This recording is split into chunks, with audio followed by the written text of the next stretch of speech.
2016 টি-20 বিশ্বকাপের কথা কি মনে আছে আপনাদের? মনে আছে কি সেই বিশ্বকাপের ফাইনালের কথা? শেষ ওভারে টানা 4টা ছক্কা হাঁকিয়ে কার্লোস ব্রাথওয়েট, যার নাম, সেই ব্রাথওয়েট একে একে 4টা ছক্কা হাঁকিয়ে ম্যাচ জিতিয়েছিলেন ওয়েস্ট ইন্ডিজকে।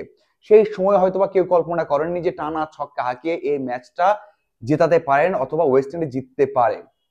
আবারও বাংলাদেশ ক্রিকেটে, ঘরোয়া ক্রিকেটে যেটা ঘটেছে ওই রকমই, যে এক ওভারে 25 রান দরকার।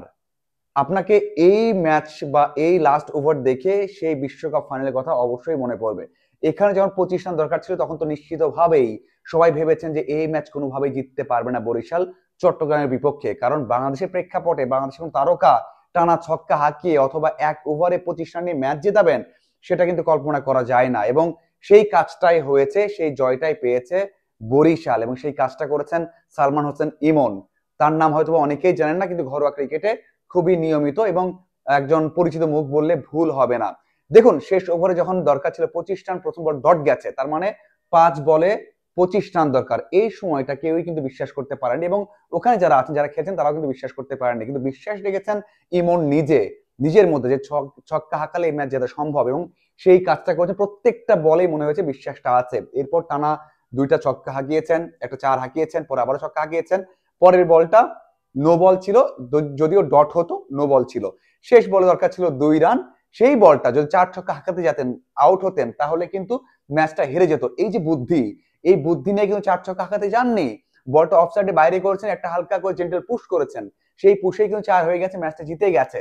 এই যে বুদ্ধিটা, হিটিং অ্যাবিলিটি, ম্যাচ সিচুয়েশন বোঝা এবং বুদ্ধি দিয়ে খেলা শেষ বলটা, এটাই তো এই টুর্নামেন্টের কাজ।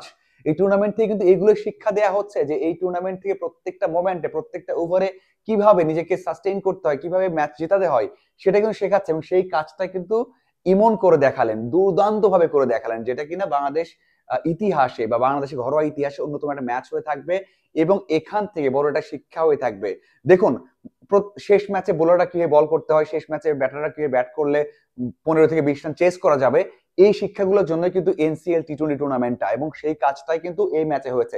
শুধু এই ম্যাচে নয়, প্রথম দিনের দ্বিতীয় ম্যাচ যেটা হয়েছে, শুভাগত হোম এক লাস্ট বলে ছক্কা হাঁকিয়ে ম্যাচ জিতিয়েছেন, সেটাও কিন্তু বড় একটা ম্যাচ ছিল। এই যে দেখুন, কয়টা ম্যাচের মধ্যে 2টা খুবই ক্লোজ ম্যাচ, এবং ব্যাটসম্যানরা জিতিয়ে এনেছেন। এই এক্সপিরিয়েন্সটা বাংলাদেশ কোথায় পেত? বিপিএল এও খুব কম ম্যাচ দেখা যায় এমন হয়, সেখানেও কিন্তু বিদেশিরা পারফর্ম করেন, বিদেশিরা এরকম সিচুয়েশন থেকে দলকে জেতান। এই যে দেশিরা জিতাচ্ছেন, এটা আপনি বলতে পারেন যে বোলার ভালো না, বলতে পারেন যে মাঠ ছোট, বলতে পারেন যে উইকেট ব্যাটিং স্বর্গ, তারপরেও এই যে 25 রান করাটা একটা অভ্যাসের বিষয়, একটা কারেজের বিষয়, একটা সাহসের বিষয়, একটা হচ্ছে আপনার স্কিলের বিষয়, সেটা তো অর্জন হচ্ছে। এটাই দরকার ছিল এই টুর্নামেন্ট থেকে, এবং সেই কাজটাই হচ্ছে। 2টা ম্যাচ এমন ক্লোজ হয়েছে, আবার ব্যাটসম্যানরা রান পাচ্ছে। দেখুন, সবসময় বলা হয় যে রান করা কিন্তু একটা অভ্যাসের বিষয়। আমরা অনেক ব্যাটিং উইকেটে রান করতে পারি না এই সাহসের ভয়ে, যে সাহস থাকে না, আমি আউট হয়ে যাব, খেলতে পারছি না। কিন্তু এরকম টুর্নামেন্টে কি হয়, আপনি যখন অভ্যাস করবেন, জিসান যেমন টানা রান করছেন, তামিম যখন রান করছেন, শান্ত রান করছেন, এটা একটা অভ্যাস হয়ে যাবে। আপনি যে উইকেটে যান না কেন, এই অ্যাপ্রোচে তখন ব্যাট করবেন। এটাই দরকার ছিল, এবং সেটা কিন্তু এই টুর্নামেন্টে হচ্ছে। এখন পর্যন্ত এই টুর্নামেন্টটা সাকসেসফুল। শেষ ওভারের এই জয়টা আমাদের ক্রিকেটে অবশ্যই বড় একটা ইম্প্যাক্ট রাখবে, এবং এখন শেষ ওভারে বল করা, শেষ ওভারে ব্যাট করাটা আলাদা একটা মর্ম ক্রিয়েট করবে। আমার মনে হয় এই টুর্নামেন্টে এটাই ছিল বড় একটা শিক্ষা আমাদের। এই শিক্ষাগুলো অবশ্যই কাজে লাগবে। দেখুন, ব্যাটাররা যদি রান করে, হয়তো উইকেট, যেটা বললাম যে ভালো, বাউন্ডারি ছোট, যাই হোক না কেন, অনেকেই বলছেন যে বোলার ভালো না, এখানে রান করাই যায়, তারপরেও বিপিএল এও যখন রান করবেন, এখানে রান করার পর যখন এই তারকারা বিপিএল এ রান করবেন, তারপরে যখন ন্যাশনাল টিমে আনা হবে, তখন কিন্তু বড় একটা সাহস কাজ করবে, যে হ্যাঁ, আমরা তো রান করে এসেছি।